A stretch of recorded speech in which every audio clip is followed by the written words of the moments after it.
ठाकुर जी अपने सब ग्वाल बालों के साथ में आनंद करते हैं। सब ग्वाल बालों के साथ में ठाकुर जी नन्हे से गोपाल जी खेल रहे थे। मधुमंगल, श्री दामा आदि ये सब तन सुखा, मन सुखा, धन सुखा, ये सब ठाकुर जी के सखा हैं। बहुत ध्यान से सुनो।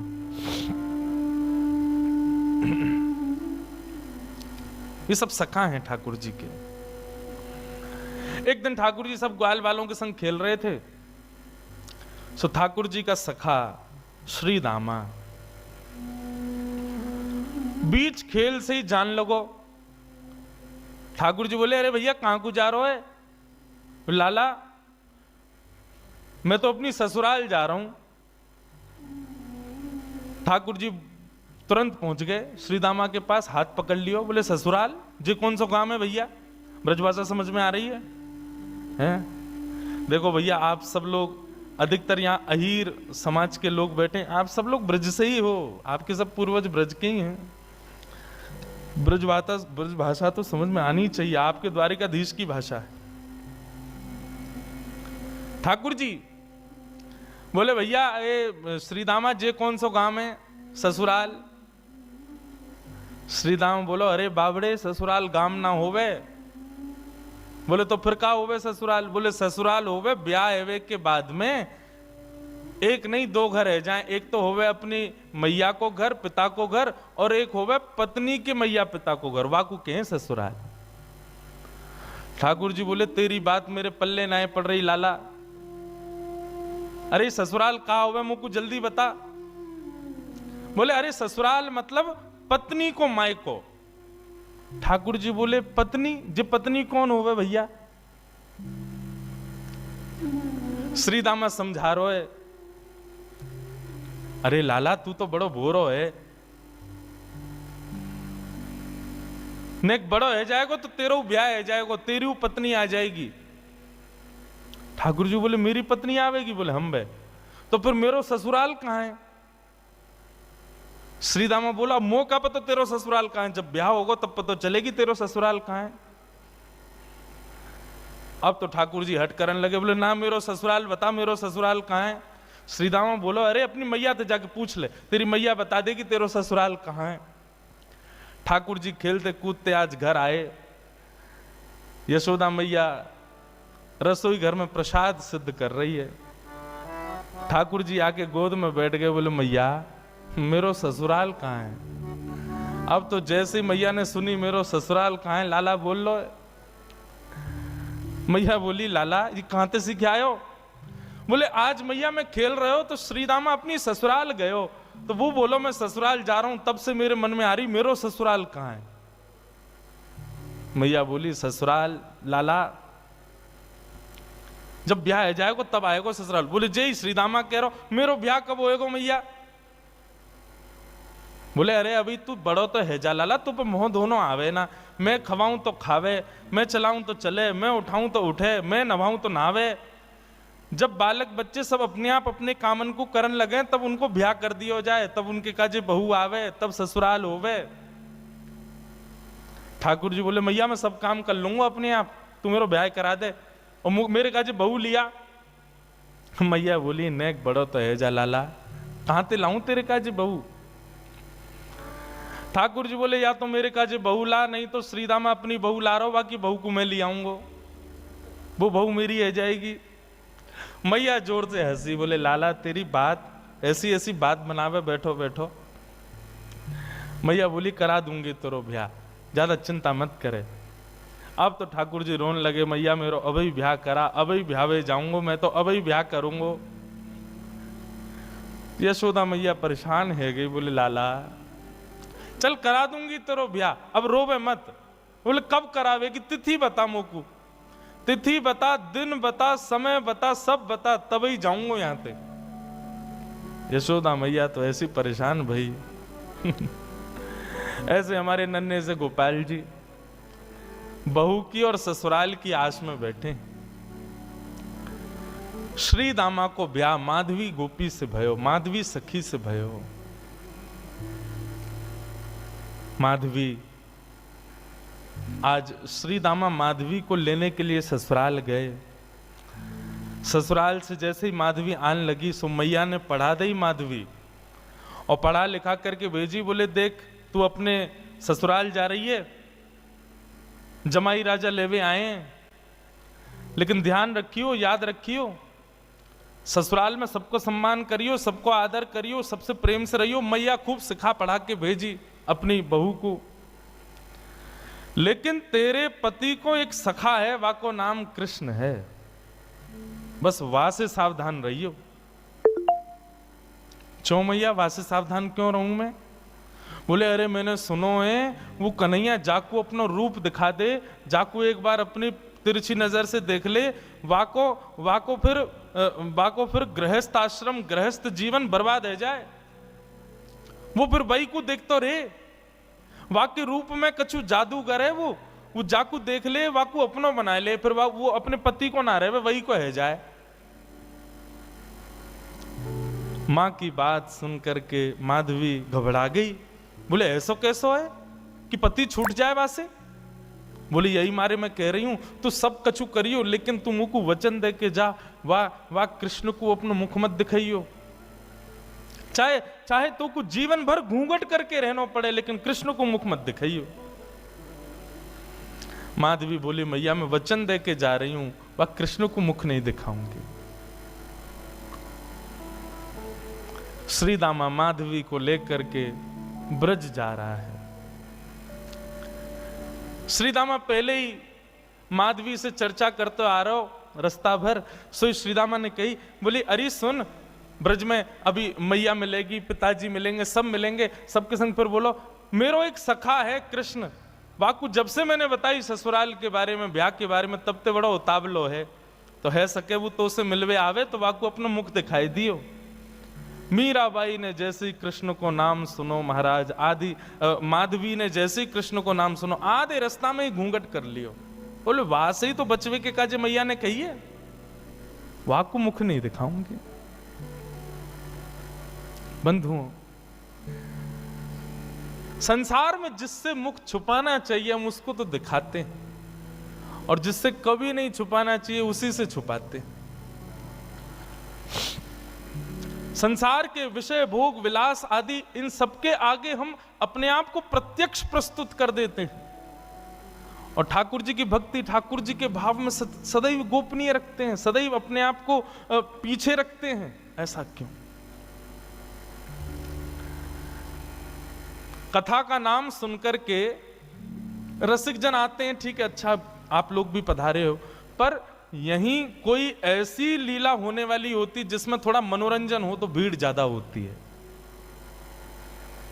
कथा ही तो है, मीराबाई के चरित्र तो सुनाएंगे, क्या करना सुन करके? नहीं, ठाकुर जी से संबंधी कोई भी बात हो उसमें तो बढ़ करके आगे आओ, बढ़ करके आगे भाग लो, उसमें चिंता मत करो। मीराबाई ने अपना मुख छुपा लियो, माधवी ने जैसे ही वृंदावन पहुंची बैलगाड़ी, सखान ने जाके ठाकुर जी को बता दी, अरे लाला देख, श्रीदामा आगो, अपनी ससुराल से आगो, अपनी बहू लेके आयो है। अब तो ठाकुर जी व्याकुल है, बोले बहू आइए, मैं भी तो देख के आऊं कैसी बहू होवे, कहां तक कैसी ससुराल तक कैसे आमे, कैसे कहा होवे। ठाकुर जी तो इतने उतावले हो गए महाराज, पहुंच गए बीच रास्ता में। अरे भैया श्रीदामा आ गए हो? बोले हाँ आ गए हो लाला। कहाँ है तेरी बहू, कहाँ बैठी है? बोले पीछे बैठी है। बोले अच्छा, मुंह को मुख दिखाई दे। बोले तू देवर है, वो तेरी भाभी है, भैया खुद ही देख ले। जैसे ही रथ रुका, माधवी भीतर से सुन रही थी कि कृष्ण आ गया है। माधवी ने घूंघट कर लियो, आसपास सौल आदि और पड़ी, वो भी ऊपर से डाल नहीं, मुख मोड़ करके बैठी है, कहीं से भी मुख दिख नहीं जाए, एक अंग भी मेरो दिख नहीं जाए, मेरो पातिव्रत धर्म नष्ट नहीं है जाए। मेरी मैया ने मुझसे कही कि जो वाकू देख ले या वाकी नेत्रन में आ जाए वो कभी जीवन भर अपने पति की ना रह पावे, वाकू मुख नहीं दिखाऊंगी। ठाकुर जी भीतर पहुंच गए, श्याम सुंदर बैठे हैं सामने, और माधवी से कह रहे हैं, अरे श्रीदामा की बहू नेक हमऊ तो दिखा, तेरो मुख कैसो है? अरे नेक दिखाए दे। मेरी मैया ने तो, मैंने तो मैया से कही मैं श्रीदामा की बहू ले जाऊंगा, मैं तो तू को ले जावे बारो, लेकिन मैया ने मुझसे कही है कि वो मेरा ब्याह कराए देगी, मैं तो ब्याह कर लूंगा, मेरी वो बहू आ जाएगी, लेकिन एक बार देखूं तो सही बहू होवे कैसी है, नहीं दिखाए दे। मीराबाई तो और छुपावे, मुख नहीं दिखावे ठाकुर जी को। ठाकुर जी कभी पाम पकड़े सो इधर को है जाए, ने ठाकुर जी बगल में हमें सो इधर को भाग जाए।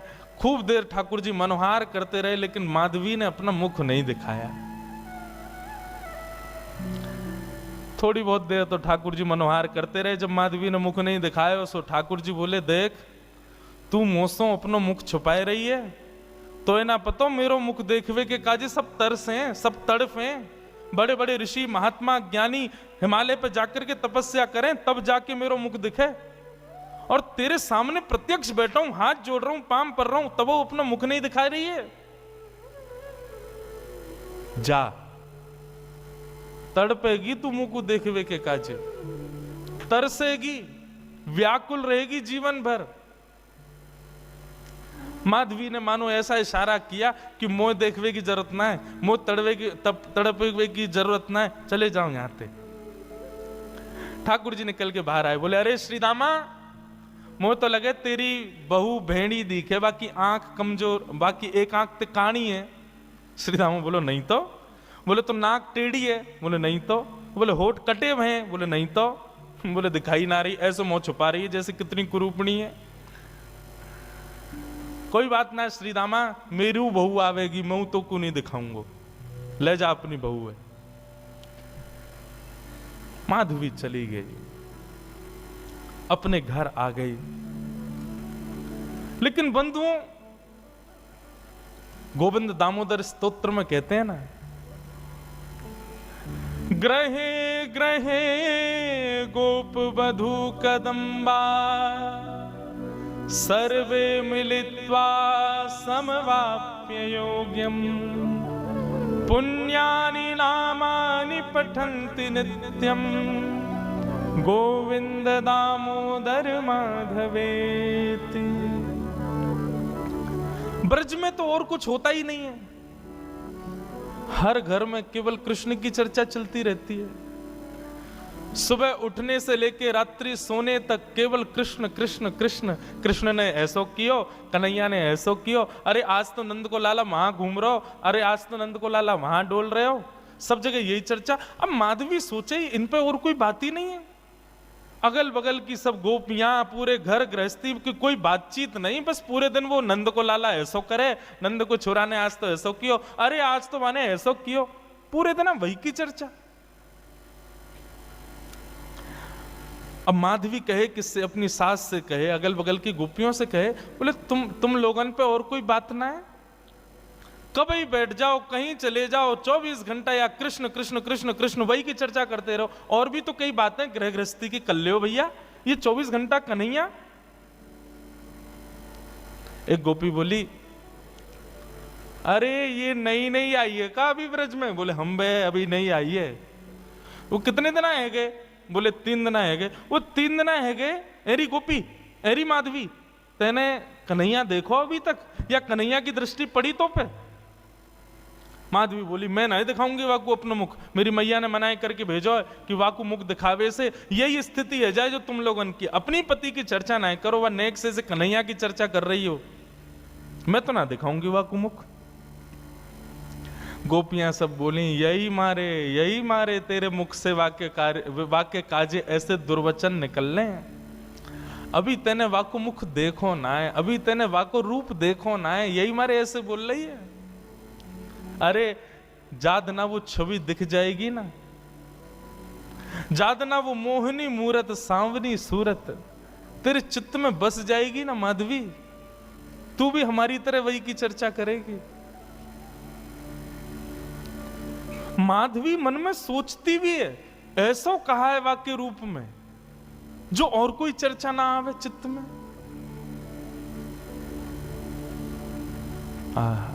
बंधुओं, अष्ट सखा गाते हैं, सबने गाया, किसने नहीं गाया? कैसो है ठाकुर जी को रूप, श्री कुंभनदास जी कहते हैं अपने एक पद में,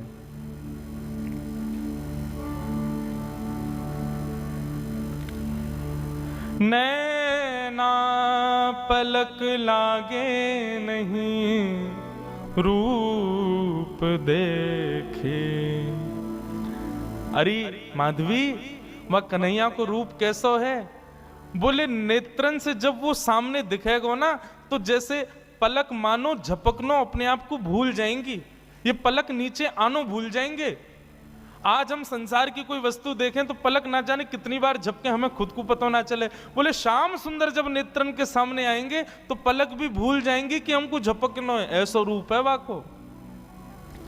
गोवर्धन के अंग अंग प्रति निरख नैन मन रहत नहीं।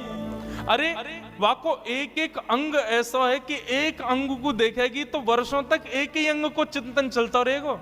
ऐसा ना है कि एक बार में नेत्रन को भी देख ले, मुख को भी देख ले, कानन को भी देख ले, हाथ भी देख ले, पाँव नहीं, एक बार में एक ही अंग दिखेगा और वही कोई चिंतन चलता रहेगा। कहरी कहो कछु कहत न आवे, चुत चुरायो वे मांग दही। कहा कहूं, वाक्य रूप को वर्णन ना कर सकूं। माधवी बोली ऐसो काय वाक्य रूप में? बोले वर्णन को विषय ना है, कोई बता ही ना सके। अरे कितनों बड़ो वक्ता आ जाए, वाक्य रूप को वर्णन कोई ना कर सके। कुंभनदास प्रभु के मिलवे की, कुंभनदास प्रभु के मिलवे की, सुंदर बात सखियन सो कहे। आहा नैन पलक लागे नहीं, ऐसा रूप है वह कन्हैया को। अब तो माधवी पतो चल जाए या गली में कन्हैया है तो वह गली में ना जावे, पतो चल जाए कि यहां से अभी गुजरे तो वहां नहीं जावे, हर जगह से अपने आप को बचावे। लेकिन मैं अपनी कथा में कहा करता हूं बंधुओं, 5000 साल पुरानी बात नहीं, आज भी वृंदावन आपके भीतर पंच रसों से कृष्ण को प्रवेश कराता है। आज भी देखोगे तो श्री कृष्ण दिखेंगे वृंदावन में, कहीं नहीं तो दीवारों पे दिख जाएंगे, कहीं नहीं तो कहीं भी दिख तो जाएंगे। आंख बंद कर लोगे तो कानों से नाम के रूप में प्रवेश कर जाएंगे, कान भी बंद कर लोगे तो जीभ से जो भी पा रहे हो वो सब प्रसाद ही है, वृंदावन में सब भोग ही है, तो रूप रसना के रूप से प्रवेश कर जाएंगे। मुख से कुछ खाओगे नहीं, नेत्रों से देखोगे नहीं, आंखों कानों से सुनोगे नहीं, तो नासिका से प्रवेश कर जाएंगे। क्योंकि वृंदावन में जितनी हवा बह रही है वो भी राधा रमण, राधा वल्लभ, बांके बिहारी, मदन मोहन, राधा दामोदर सबके चरणों का स्पर्श करके बह रही है। कहां तक बचोगे? वृंदावन पहुंच गए, वृंदावन की सीमा में प्रवेश कर गए, भजन आपका तब से शुरू हो जाता है। सांस लेना भी भजन है वृंदावन में, क्योंकि हवा में भी कृष्ण तत्व है। माधवी कहां तक बचाए अपने आप को? मैया ने कही मुख मत दिखाइयो। अरे मुख तो मैं खूब छुपा रही हूं, लेकिन कानों से भी कृष्ण कृष्ण। जहां बैठ जाऊं कहीं भी ऐसी कोई जगह ही नहीं जहां कृष्ण की चर्चा नहीं होती। माधवी तो अब तो ये स्थिति हो गई कि रात में सपने में भी उसको ठाकुर जी के अनुभव होते हैं। मुख नहीं दिखता क्योंकि देखा तो कभी है नहीं, लेकिन इतना सुन लिया है कि उसको अनुभव हो गया है कि चरण ऐसे हैं, हाथ ऐसे हैं, चाल ऐसी है, मुस्काते हैं तो ऐसे, फिर उठ जाती है, मुख से पानी से मुख धोती है और फिर विचार करती है सोऊं भी तो कैसे, नींद में भी तो वही दिख रहा है, कहां तक बचूं मैं। माधवी की स्थिति 24 घंटे चिंतन में श्री कृष्ण श्री कृष्ण श्री कृष्ण। एक दिन परेशान हो गई, रात्रि में सो गई, कानों में रुई लगा ले तो भी क्या, चिंतन में तो वही चल रहा है, कहां तक बचे।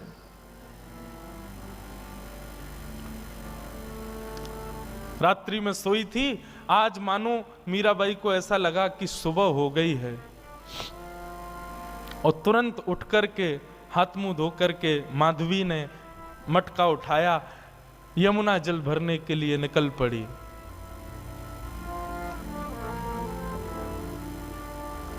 उसको लगा समय हो गया है यमुना जल भरने का। सब गोपियां साथ में जाती थीं यमुना जल भरने के लिए, लेकिन मीरा आज माधवी समय से पहले ही उठ करके चली गई। उसको लगा कि समय हो गया है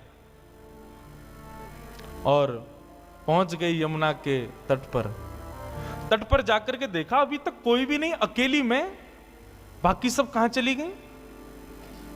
हो सकता है मुझे विलंब हो गया हो, या मन में भाव आया मैं जल्दी आ गई हूं तो कोई बात नहीं, भर लेती हूं, आई गई हूं तो।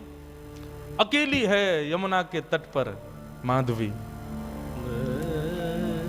जैसे ही यमुना जल भरने लगी मटके में, रोज उठा के लेके जाती है खुद ही, लेकिन आज मटके में जल जैसे ही भरा, उठाया तो उठे ना, भार बढ़ गया है, भारी हो गया है।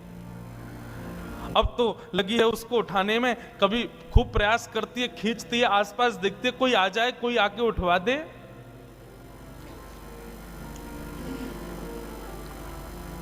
इतने में ही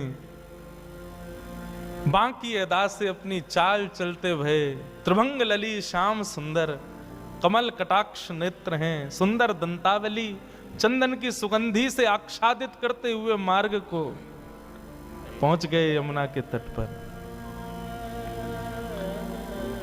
माधवी आसपास देख रही है, कोई दिखे तो आवे, उठवावे। तभी दृष्टि पड़ी श्याम वर्ण नन्हे से श्याम सुंदर छोटो सो बालक। माधवी ने देखा तो था नहीं उनको, देख करके लगा अरे पता ना कौन सी गोपी को छोटो सो सुंदर सो बालक सवेरे सवेरे जमुना के तट पर घूम रहा है। मीराबाई ने तुरंत आवाज दी, अरे ओ लाला, अरे ओ भैया, नेक अयो इतकू अयो। ठाकुर जी कूदते फांदते अपनी चंचल अदा से, कभी यहां देखें कभी वहां देखें, ऐसी मधुर मुस्कान उनकी, पहुंच गए माधवी के पास।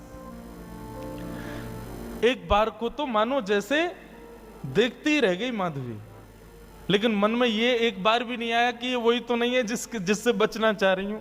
नन्नो सो बालक है, चंचल सोया को बदन है, जरूर कोई गोपी को छोरा होगो। मटकी रखी है और माधवी ने कही, अरे लाला तूने किए जल की भरी, यमुना जल की भरी मटकी ने ऊंचाई दे, मुंह पे उठना ही रही है, बहुत भारी है गई है। ठाकुर जी इशारों करके बोले हाँ मैं उठवाए दूं। अब भाई जैसे मीराबाई माधवी उठाने लगी, ठाकुर जी ने अपनी दोनों भुजान को वहां में मानो जैसे एक भाव जैसो दियो, सोई मटकी उठ गई। अब मटकी तो उठी,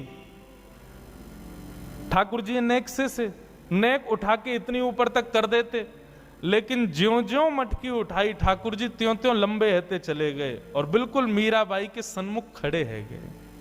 ऊंचाई करके जैसे ही मटकी शीश पे धारण कराई, शीश पे मटकी धारण करते ही माधवी ने अपने नेत्रन से सामने देखो, और जैसे ही सामने देखा, आहा, वरहा पीडम नटवर वपुः कर्णयो कर्णकारम विभ्रदवास कनक कपिसं वै जयंतीं चमालाम रंध्रान वेणु वधर सुधया पूरयन गोप वृंदै वृंदारण्यम स्वपद रमणम प्राविशद गीत कीर्ति।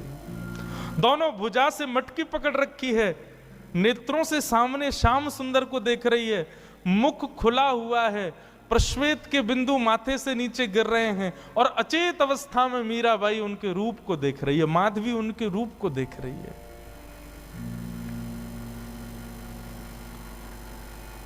ठाकुर जी के नेत्र ही तो खतरनाक हैं सबसे ज्यादा। एक बार दृष्टि पड़ जाए तो फिर कोई और के रह नहीं पाओगे। मेरे मन में बंधुओं आता है कि हम ठाकुर जी के दर्शन करके पुनः सहज इसलिए हो जाते हैं क्योंकि हमने उनको देखा, उन्होंने अभी हमको नहीं देखा। कभी ठाकुर जी ने यदि हमको देख लियो ना, तो एक बार उनके सामने जाके फिर सहज नहीं हो पाओगे, फिर अन्यत्र कहीं मन लग नहीं पाएगा। मीराबाई माधवी अचेत खड़ी है। ठाकुर जी से जितनो बचनो चारे, ठाकुर जी ने उतने सबरे अपने बाण मार दिए, नेत्रन से कटाक्ष मार दी, मधुर मुस्कान कर दी, अपने रोम रोम को दर्शन कराई दियो। महाराज अब तो माधवी की स्थिति एक जड़वत कोई मूर्ति जैसे खड़ी रहती है, ऐसे खड़ी है। गोपियों ने एक ही दिन पहले ही बताया था कि वो दिख जाता है तो क्या होता है, वही हो गया। अब ठाकुर जी तो अपने सैन चला करके वहां से भाग गए, आकर के देखा अचेत अवस्था में अभी भी ऐसे ही खड़ी है माधवी। सबने आकर के देखो, अरे ये तो हमारी माधवी है, अरे ऐसे कैसे खड़ी है भैया, अरे सांप सूंघ गए हो का है गो, ये तो ऐसे मूर्तिमंत है कि खड़ी है। कोई हाथ पकड़े, कोई पांव पकड़े, कोई मुख को खींचे, थोड़ी हिलावे, लेकिन बिल्कुल मूर्तिमंत। नेत्रों से केवल 2 अश्रुबिंद गिर रहे हैं, आंखें पलक झपक भी नहीं रही हैं, मानो केवल देह खड़ा हो। चित्त वृत्ति तो ले गया अपने साथ, खड़ी। एक गोपी बोली, अरे का है गो, कोई ने टोना कर दियो का, कोई ने मंत्र फूक दियो का। एक गोपी मंद मंद मुस्काए के बोली, बोले कहीं ऐसा तो ना है नंद जी को छोनाया ने देख लियो होए। अरे जो ज्यादा वासे बचवे को प्रयास करे वो वही कोई पकड़े। ये बहुत घूमती ना, वाकू नहीं देखूंगी, वाकू मुख नहीं दिखाऊंगी, वासे वाकू की तरफ नहीं करूंगी, मुझे लगे कहीं वही ने तो याकू अपनो दर्शन नहीं करा दियो।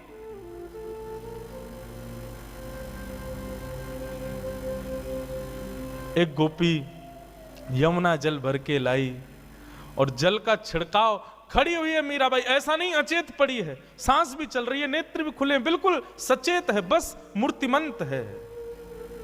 पानी का छिड़काव किया, मुख पर जैसे जल मारा, तब मानो जैसे रुकी हुई श्वास आई हो, और जल पड़ते ही मूर्छित होकर के गिर पड़ी माधवी। जल का छिड़काव किया, पैरों को मलना शुरू किया, हाथ दबाए, तब जाकर के चेतना आई, और चेतना आकर के उठते ही बोली, वो कहां है, वो कहां चला गया, उस सांवरो सो कटाक्ष नेत्र। अरे कोई गोपी को बालक आया हो, इतनो सुंदर, और बार बार बोलते बोलते मूर्छित हो जाए, फिर चेतना आवे, फिर मूर्छित हो जाए, फिर चेतना आवे, फिर मूर्छित हो जाए। सब गोपियां चिंतित नहीं, मुस्कुरा रही हैं। अब जैसे ही माधवी चेतना में आई, आते ही बोली, तुम सब मुस्कुरा रही हो, मेरी स्थिति तो देखो, मुझ को ज्वर चढ़ रहे हो है, मुझसे चलो ना जा रहे हो, मुझसे उठो ना जा रहे हो, मेरी स्थिति ऐसी क्यों हो रही हो, तुम सब मुस्कुरा रही हो। तब एक गोपी बोली, तेने कोई और को लाला ना देखो, तू जैसे बचवे को प्रयास कर रही ना, वही आयो तेरे पास, वही नंद नंदन, वही श्याम सुंदर, वही हमारी यशोदा जी को लाला, वही तेरे खसम को मित्र कृष्ण, वही आयो।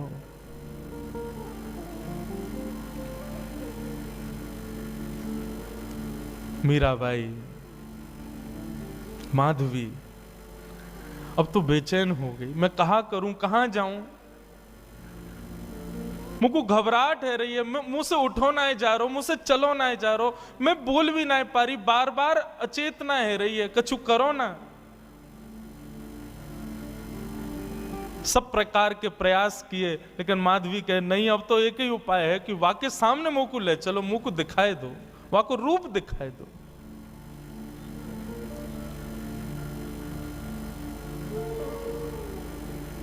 बंधुओं, कृष्णदास जी सही कहते हैं,